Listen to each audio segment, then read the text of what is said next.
No matter who or what you were rooting for during last night's Oscar ceremony, you likely found something to cheer about and perhaps something to boo. It was a record-breaking year when it comes to honoring the work of women and minorities in film. People of color won 3 out of the 4 acting Oscars for the first time, and women also picked up 15 trophies, the most in Oscar history. And yet, the big prize of the night went to a film that's been criticized for its racial politics.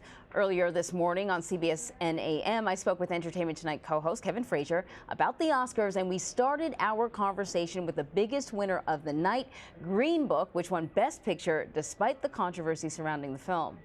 Green Book is a fabulous film that some people believe whitewashes the horrors of the Jim Crow South. It is about a black pianist and his white driver, and as they navigate their way on a concert tour, some of the things that they encounter. Now, Mahershala Ali plays Dr. Shirley, the pianist, and his family, it's Dr. Shirley's family who says the movie is unauthentic and full of lies. Now, I spoke with Nick Vallelonga. He wrote the book. His father was the driver, Tony Vallelonga.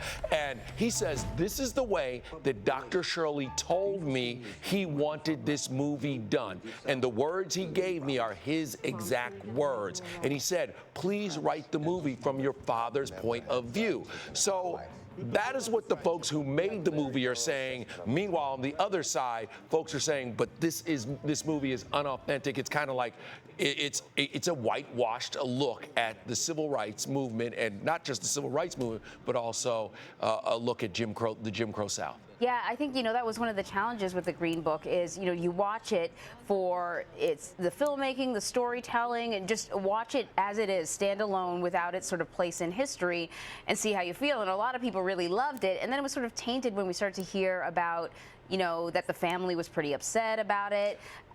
Spike Lee, who had actually a pretty good night, finally sort of got his first competitive Oscar.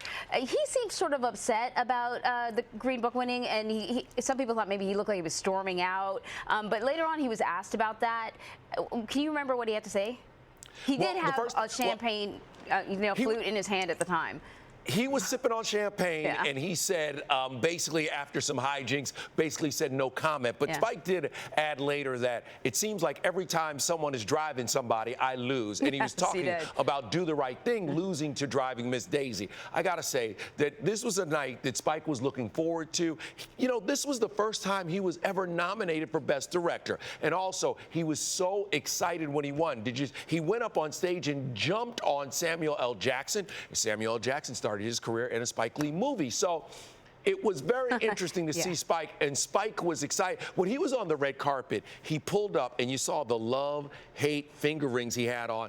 Radio Raheem wore those in the movie Do the Right Thing, and it was kind of his homage to that movie. But it was a big night for Spike. But, yeah, he was none too happy about that. And, by the way, he had a very impassioned speech, which Donald Trump now has tweeted about. Yes. The president said, be nice if Spike Lee could read his notes, or better yet, not have to use notes at all when doing his racist hit on your president, who has done more for African Americans, criminal justice reform, lowest unemployment numbers in history, tax cuts, etc., than almost any other prez.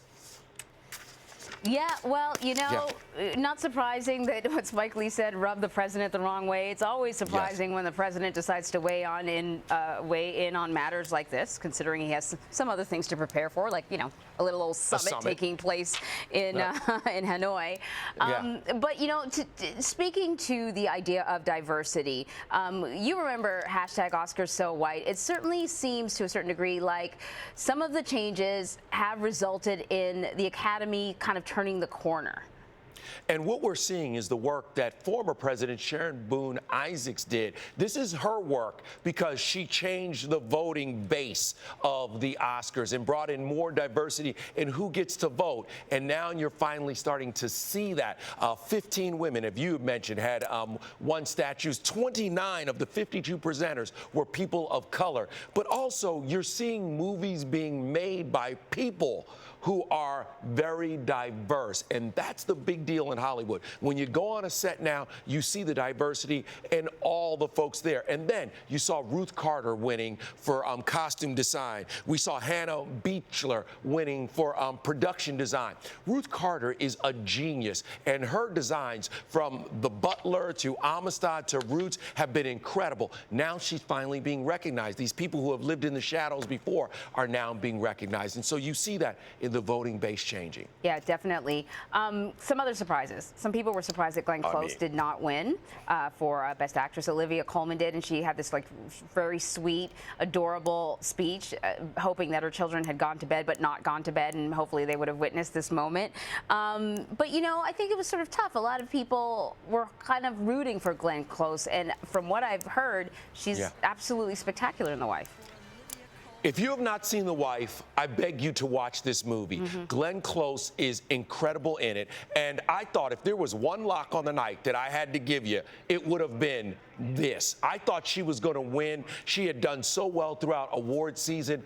And I think everybody was a little shocked when her name wasn't called, including Olivia Colman, who delivered, I felt, like one of the best speeches of the night. She was funny, she was fun, and she also threw a shout out to Glenn in the fact that, you know, everybody thought Glenn was going to win. But I will tell you this, Olivia Colman, great in The Favorite and deserving. And the work she does in there, great. But I just thought this was Glenn Close's night. She is now the actress with the most nominations, 7, without a win. You know what? I'm going to say it right here. I feel it coming on for next year. Even if she doesn't have a movie, they'll, you know, do something like they did for Spike Lee and just create some sort of Oscar for her. They will give her right. Yeah, right. Well, and Spike got his 2 years ago, his honorary Oscar, and now here he is. He finally wins one on the stage this year. I've been told, and I'm not sure if it's true, that Glenn Close's dress weighed about 40 pounds or so. So maybe she was sort of relieved that she didn't have to drag that whole thing up on stage. I don't know. Listen, she would have been thrilled to drag that thing up on stage. And I mean, she's literally becoming the Susan Lucci of the Oscars. I know. Let's hope not. Kevin Fraizer, thank you so much. All right, Anne Marie, always a pleasure.